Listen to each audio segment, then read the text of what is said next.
All right, folks. Looks like we are live. All right. Okay. So Wednesday night, folks. How we all doing this evening? If you're coming to us live, give us a hashtag live down there in the comments. If you're coming to us on replay, please give us hashtag replay. And please let me know where you're coming from. I really like to see where folks are coming from. Uh, Drop any questions you've got down in the chat. And if you're over on YouTube seeing us, please, by all means, like and subscribe to us on YouTube. So we would love it if you do that. And of course, if you're seeing us anywhere other than the uh, Home Business Freedom group on Facebook, come on over and join us there. Just go to the Facebook groups, search for Home Business Freedom, or you can use the quick link that I set up, smilingstew.com/group. So whatever's easier for you, but that does make it a little easier, I think, for some folks. So, anyway, I am Smiling Stu Sutherland. I am a freedom crusader, and I give people the knowledge and the tools to build freedom by working from home. So, we talk about different things on here about how to build home businesses, how to get your mindset right when you're in a home business, uh, any number of things that deal with those sorts of things. So anyway, what I've got for you tonight, we talked last night about we were talking about some of Napoleon Hill's discussion of the six fears. Last night we talked about the first fear, which was um, I'm sorry, the fear of poverty. I drew a blank there for a second. It's the fear of poverty. So tonight we're going to talk about the second big fear, and that's the fear of criticism. And so I made you a special background for you tonight. Here we got this guy here. He's getting all kinds of criticism over here, and then this guy right here. I mean, he's looking pretty critical to me. I mean, he looks like he's being pretty critical about whatever you're doing. So anyway, what do we got to discuss? Well, let me get a quick screen share going for you so you can see the book as I read along here. So, talks about the fear of criticism robs man of his initiative, destroys his power of imagination, limits his individuality, takes away his self reliance, and does him damage in 100 other ways. Parents often do their children irreparable injury by criticizing them. The mother of one of my boyhood chums used to punish him with a switch almost daily, always completing the job with the statement, "You'll land in the penitentiary before you're 20." He was sent to reformatory at the age of 17. Criticism is one form of service of which everyone has too much. In other words, we all have got too much to give.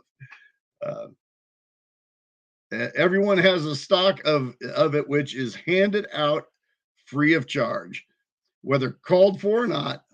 One's nearest relatives often are the worst offenders. It should be recognized as a crime. In the reality, it is a crime of the worst nature. For a parent to build inferiority complexes in the mind of a child through unnecessary criticism, employers who understand human nature get the best of there is in men, not by criticism, but by constructive suggestion. Parents may accomplish the same result with their children. Criticism will plant fear in the human heart and resentment, but it will not build love or affection. So that's kind of I can reflect on a lot of that going back to my childhood and things I've seen, how things have been done.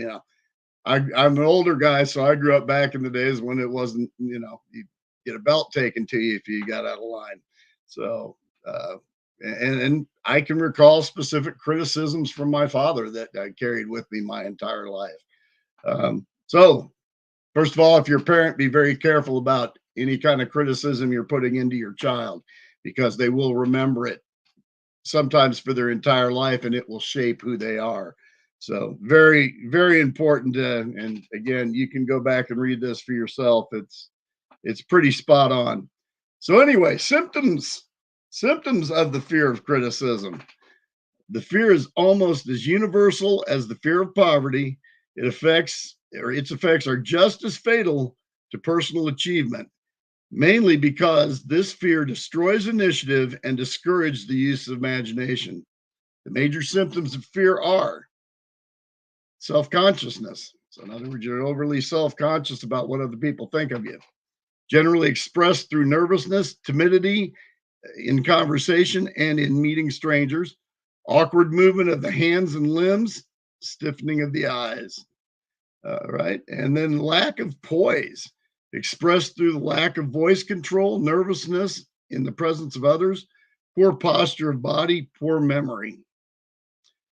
Personality, lacking in firmness of decision, lacking personal charm, and the ability to express opinions definitely. The habit of sidestepping issues instead of meeting them squarely, agreeing with others without careful examination of their opinions. Actually, I should have taken you to the other page on that. All right. We were just talking about personality there. So, inferiority complex, the habit of expressing self approval by word of mouth and by actions as a means of covering up feeling of inferiority. Using big words to impress others, often without knowing the real meaning of the words, imitating others in dress, speech, and manners, boasting of imaginary achievements. This sometimes gives a surface appearance of a feeling of superiority. So, in other words, saying you've done a bunch of things that you haven't so that other people think that you're more than you are. Uh, Extravagance, the habit of trying to keep up with the Joneses, spending beyond one's means or beyond one's income.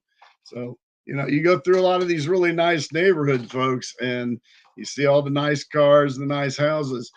About every other one of those is just this far away from losing it. They're just working on trying to keep up with the Joneses, and they've gotten themselves to the point where they're just trying to hang on to it all. All right. So, anyway, extravagance, lack of initiative, failure to embrace opportunities for self achievement or advancement, fear to express opinions, lack of confidence in one's own ideas, giving evasive answers to questions asked by superiors, hesitancy of manner and speech, deceit in both words and deeds. Well, then basically you can't be trusted. Lack of initiative, and you put it all off on other things so that you don't have to do it. And lack of ambition. This to me is one of the worst. Mental and physical laziness. Bring it down there. Last one there. Lack of ambition.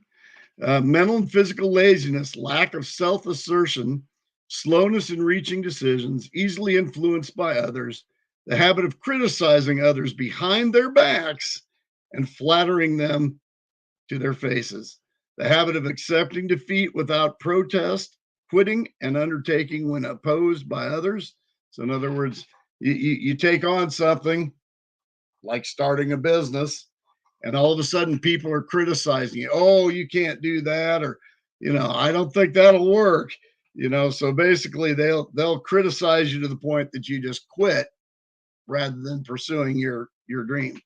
So um, so when opposed by others, suspicious of other people without cause, lacking in tactfulness of manner and speech, unwillingness to accept the blame for mistakes. In other words, not taking blame for your own mistakes.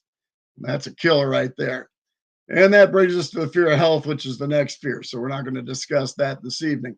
So the main thing behind this, folks, the reason that Napoleon Hill has listed these things out is so that we can learn from them, because we all have some of these traits in us. We all have certain lacks of confidence. Even if we fight to overcome them, gain skill and knowledge, gain mindset, we still have fears of, certainly fear of poverty, uh, fear of criticism, and fear of ill health, which is the next one, which older people like me certainly have. So these are all so that you can examine the causes of those fears and overcome them so that you can move forward and take control of your own life by overcoming these fears.